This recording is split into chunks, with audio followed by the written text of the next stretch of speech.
এই সিজনটাতে প্রচুর তরমুজ পাওয়া যায়। চাইলে আপনি বাসায় বানিয়ে নিতে পারেন তরমুজের ললি।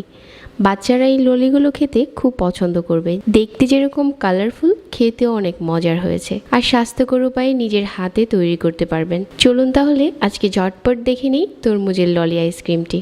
তরমুজের ললি বানানোর জন্য তরমুজ কেটে নিয়েছি আর একটু ছোট ছোট টুকরো করে কেটে নিয়েছি। তারপর হচ্ছে একটা বাটিতে স্ট্রেনার নিয়ে এই তরমুজের টুকরোগুলো থেকে জুস বের করে নিতে হবে। চাইলে ব্লেন্ডারে দিয়েও জুস করে ফেলতে পারবেন, তবে যদি স্ট্রেনারে নিয়ে জুসটা বের করি তাহলে আর বিচিটা যায় না।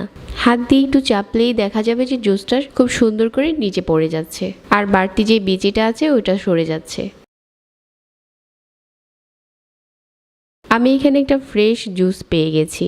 এখন আইসক্রিম তৈরি করার জন্য চুলায় প্যান বসিয়ে দিচ্ছি, আর এই জুসটা আমি কাপ দিয়ে মেপে নিচ্ছি। আমার এখানে 2 কাপের মতো জুস হয়েছে। তারপর এখানে 2 টেবিল চামচ চিনি অ্যাড করে দিচ্ছি। তরমুজটা অনেক মিষ্টি ছিল, তারপরেও যেহেতু বাচ্চাদের জন্য তৈরি করছি তাই একটু চিনি দিয়ে দিচ্ছি, তবে যার যার টেস্ট অনুযায়ী চাইলে স্কিপ করতে পারেন। তারপর এখানে 1 টেবিল চামচ দিয়ে দিচ্ছি কর্নফ্লাওয়ার। এটা অবশ্যই দিতে হবে, তা না হলে কিন্তু ললিটা খেতে পানসে লাগবে। তারপর অনবরত নেড়ে যেতে হবে। যখন ফুটতে শুরু করবে, যেহেতু আমি এখানে 1 টেবিল চামচ কর্নফ্লাওয়ার দিয়েছি, মিশ্রণটা কিছুটা ঘন হবে, খুব বেশি না, কিছুটা ঘন হবে। তো এরকমভাবে যখন কিছুক্ষণ ফুটিয়ে নিয়েছি, তারপর হচ্ছে আমার আইসক্রিমের মিশ্রণটা এখন রেডি হয়ে গেছে। এখন চুলা থেকে নামিয়ে নিতে হবে আর কিছুটা ঠান্ডা করে নিতে হবে। আর আজকে আইসক্রিমের ললিগুলো বানানোর জন্য বাজারে যে কিনতে পাওয়া যায় আইসক্রিমের মল্ট, ওইগুলো নিয়েছি, আর এটার সাথে যে কাঠিগুলো ছিল ওগুলো সরিয়ে নিয়েছি। এখন আইসক্রিমের মিশ্রণটা ঢেলে নিচ্ছি। একটা কাপ দিয়ে ঢালবেন, তাহলে ঢালাটার সুবিধা হয়। আর আমি এখানে 2 কাপ নিয়েছিলাম তরমুজের জুস, তো আমার এখানে 6টার মতো আইসক্রিম হয়েছে। তারপর ফয়েল পেপার কেটে নিয়েছি। এখন এই আইসক্রিমের মুখটাকে আমি ফয়েল পেপার দিয়ে বন্ধ করে দিচ্ছি, যাতে কাঠিটা ঢুকাতে সুবিধা হয়। আর একটু ছিদ্র করে কাঠিটা দিয়ে দিতে হবে।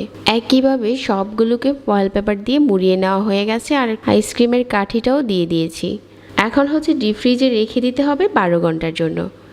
12 ঘন্টা পর আইসক্রিমটা খুব ভালো করেই জমে যাবে। হাত দিয়ে একটু ঘুরিয়ে নিলেই খুব সুন্দর করে খুলে আসবে, আর দেখতেও খুবই ভালো হয়েছে। যেহেতু এই ললিগুলো দেখতে একটু আকর্ষণীয়, চাইলে আপনিও আপনার বাচ্চার জন্য ললিগুলো বানিয়ে দিতে পারেন। স্বাস্থ্যকর উপায়ে নিজের বাসায় এই ললিগুলো বানিয়ে দিলে বাচ্চারা খেতে যেরকম পছন্দ করবে, আর তরমুজ খাওয়া এমনিতেও স্বাস্থ্যের জন্য অনেক ভালো। আশা করছি এই ললি রেসিপিটি সবার কাছে ভালো লেগেছে। আজকের এই ললি আইসক্রিমের রেসিপি যদি ভালো লেগে থাকে, তাহলে পেজে লাইক আর চ্যানেলটিকে সাবস্ক্রাইব করে রাখবেন। সবাই অনেক ভালো থাকবেন। আজকে এখানেই বিদায় নিচ্ছি। আল্লাহ হাফিজ।